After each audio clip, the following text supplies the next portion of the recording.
Bon, en fait, hélicoptère est coïndé dans l'aéroport Yandolo. Donc, face à face na avion ya type Kawana.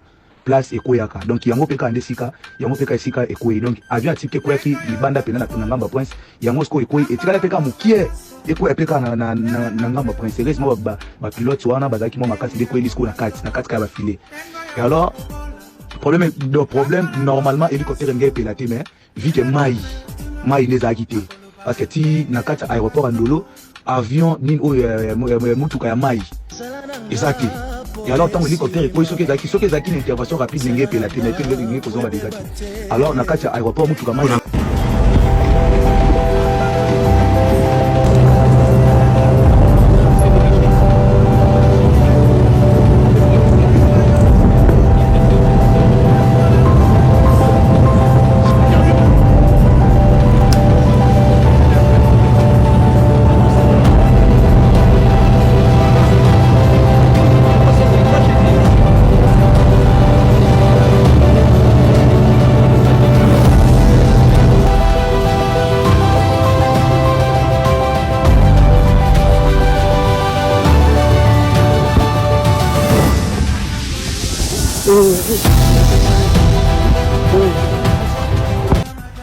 Bampangi ya munu banduku yango bandeko na ngai bamasha mumeno ndeko nini eleki na aéroport Andolo tolanda na ndeko.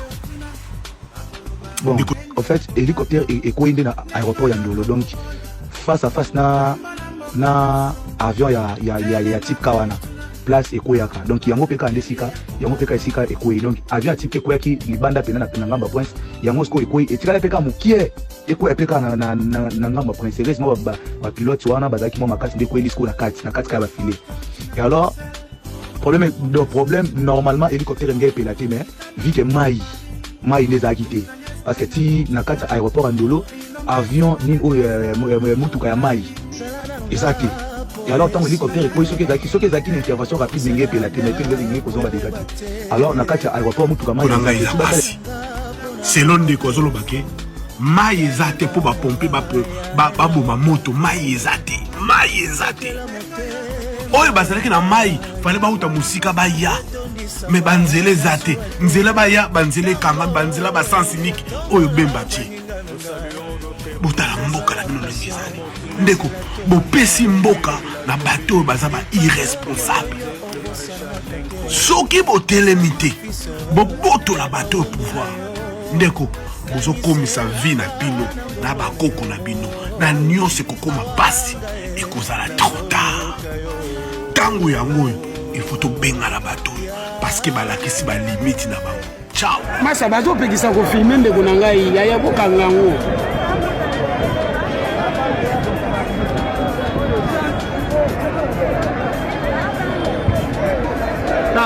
tala vyo kitu akingo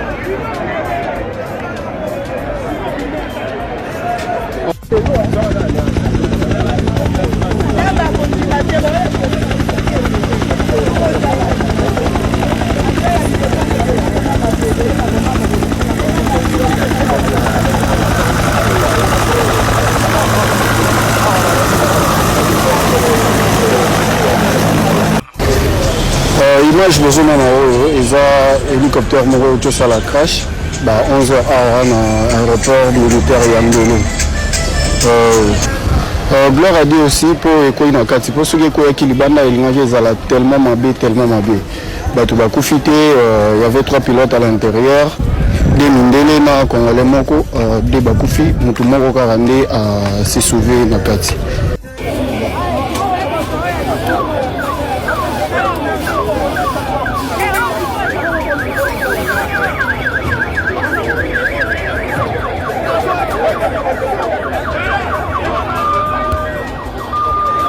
Allô? Oui. On est là. Nassé.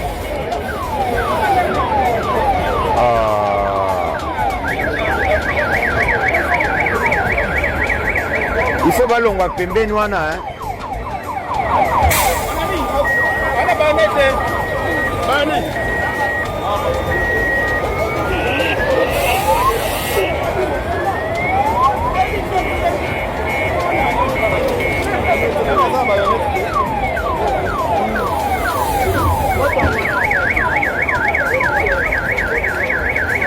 eza benzite hein.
Comme je viens de dire, 1031, il avait fait le premier touché, deuxième touché, il n'a pas pu.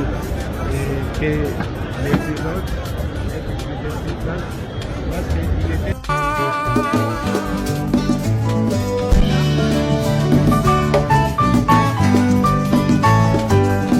Yahweh, Yahweh, bénisse Congo.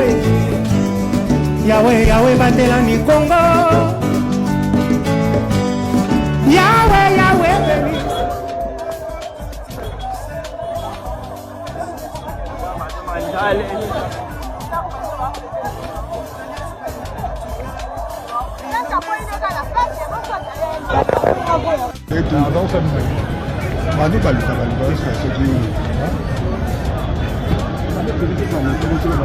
Comme je viens de dire, 1031, il avait fait le premier touché, deuxième touché, il n'a pas pu. Et que les pilotes, Alisala atabino mokotala tour de contrôle aéroport. Tala tout qui en tout cas bakonza mboka oyo aba sorcier franchement. Tala l'aéroport, tala salle d'attente. Payo tu wana moke salle d'attente. Tala piste. Vraiment na mboka oyo vraiment tala. Toujours les cas, toujours qu'il ne voyage mais toujours entre Kolufuma na Kwilungongo. Tomoni mutuka ya société Saphir ya basinois basara bakaro.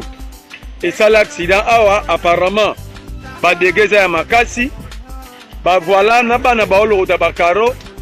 Mais le ministre Julien Paluku alobaki interdit akangi ba frontière na biso na Angola. Na Zambie encore.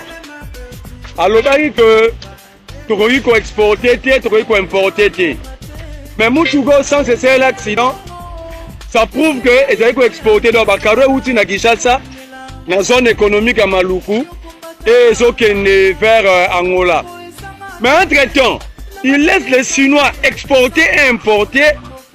Ma peki si ba Congolais au Bakaro na bango kangami na Lupu et Kota Awa. Donc, voici les conséquences des décisions mal réfléchies. Bon, mon amutuka ya munene baluki awa. Je crois que le ministre Julien Paluku et ses Chinois, ils sont décidés de faire mal aux Congolais inutilement. Et quand nous vous disons que un rebelle restera un rebelle, voici les conséquences de nommer des rebelles. Là maintenant, les Congolais, tu éviter combien de dégâts salami, est-ce que tu vas en hôpital, est-ce que tu vas couper, je ne sais pas. Mais là, je suis en train de remonter.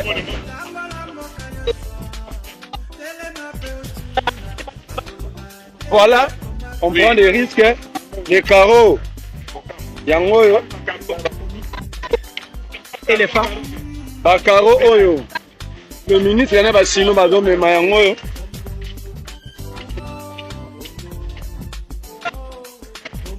Voilà, les carreaux sont là. Voilà. Le ministre Julien Paluku, voici les conséquences. Il y a des décisions mal prises. Les carreaux sont là.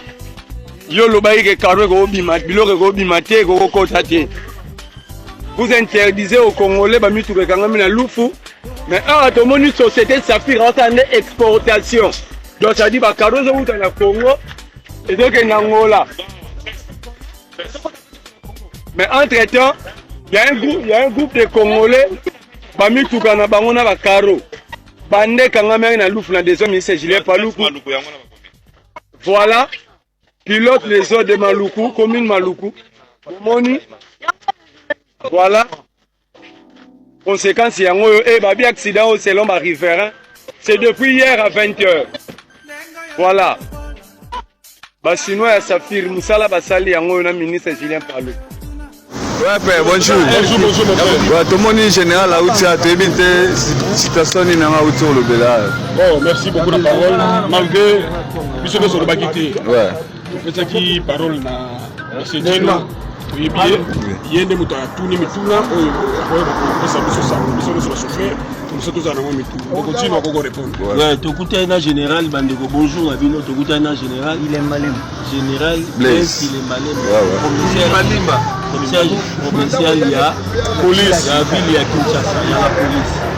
Message d'ailleurs, il y a un document par rapport au document, il y a arrêté au Basala qui y a de 10h à 15h. Abino Abisso, effectivement, Mobeko échangé, mais Babanda Report, ça a 15 camions après 3 heures. À côté 15 camions. Après 15 camions, après 3 heures, il y a 15 camions. Babanotique a sorti. Abeti c'était Nalikambo Etali Kilolo. Soki, Baleki on a 15 camions dans les kaka. Kokende côté les manamatadi balate, kokende côté les manarompoté. Soki o telemi o kitabilo konayo. Makolo mona ba pinenyo so mu pepe banana pinel boso tina pinere mort. Kilolo zela butu okoti na matadi kibala okitisi kilolo na yo oke na yo ndako mais na moyi komeka kokotisa kilolo te. To poser question par rapport au ya baster na ba frigo alobi na biso nese normalement elinga ki ezala na 15 camions on a bakotisa kaka ba frigo na ba sterne mais batali ekosimba te sur C Babandoko Tsakaka 15 camions après 3 heures de temps. Mais ce ma cotition de on a Kilolo, Kelema na Omupanzi, c'est là où tout le monde.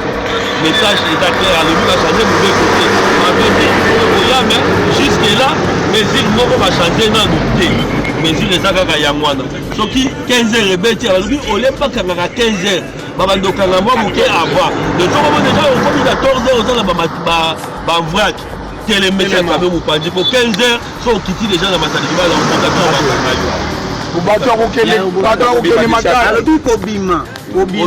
de et bandit 6 heures à 21 heures. Le oignon ça qui ne m'a pas dit. Ce qui au monde déjà 5 heures, 6 heures et l'équipe au bima les sous. Donc c'est là 21 heures. À partir de 3 heures, 4 heures, 5 heures au coco bima na yo.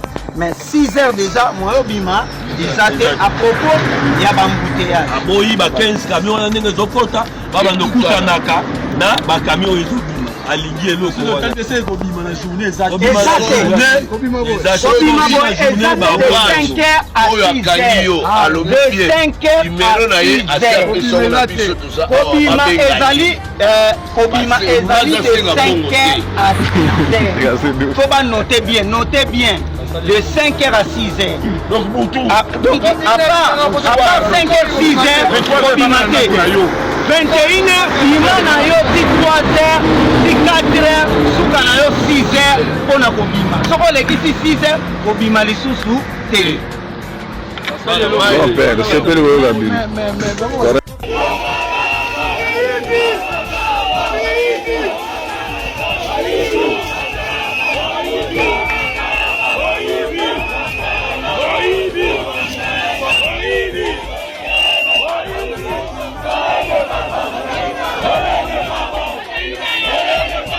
Arriba!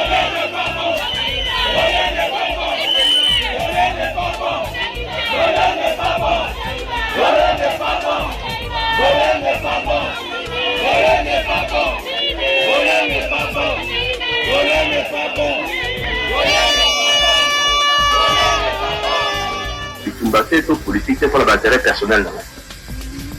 Parce que mingi na kati na bino boyebi esika famille na outi. C'est qui a besoin il y a ko risque de la vie dans la tête. Parce que ceux qui n'ont allé aux hommes dans les lobes vivants, c'est que les alliés par miracle, ils ont la volonté de Zambie. Ils ont la monnaie du bois de près de plusieurs reprises. Oh, vraiment, parce que ça, c'est pas par contre. Moi, on à plusieurs reprises. Et ils attendent à Pitou, ils attendent à 1 plus 4, photo, il y a même des fois qu'il y a un qui moutou dans la politique. Donc, on a la monnaie du bois de près, mais dans on vit grâce à. Bochatanga na Jean-Pierre Mbemba, Toki Mambango Lumba, Gare Centrale, Ti Kitambo, Soki Jean-Pierre Mbemba, Okoki Mambango. Jean-Pierre Mbemba, Azamboa. Jean-Pierre Mbemba, Asalani. Na Congo na Binona, na Kelo na Jean-Pierre Mbemba, Asalani. Tala Félix Etilolo, Moutalo, puta manipulateur. Ndok, Obotaba Ndokatata, Nona Mama Nomar. Oza escroc, oza Ndoki Moko, Tilolo. En tout cas, yamana, tu sais que d'abana ou lingote. Yava pesaka ya komono kuta lingaka uzwa komona. Poebaka oza Ndoki ya kati. Ndoki ya makila. Moto mombake na toilette na zamba. Soka monika zamba yona na kupotele mabotele manakoti toilette.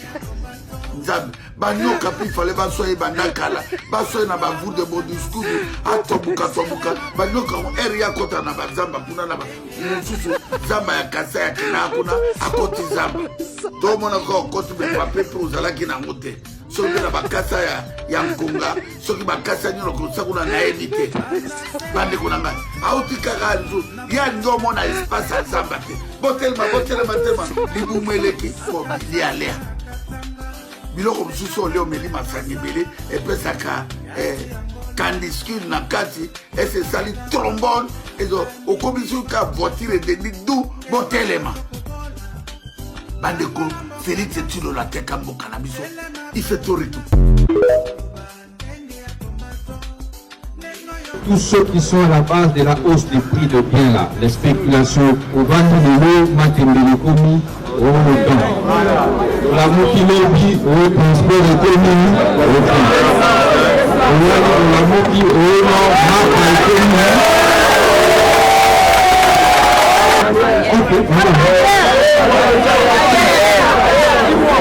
la Moki, loyer, la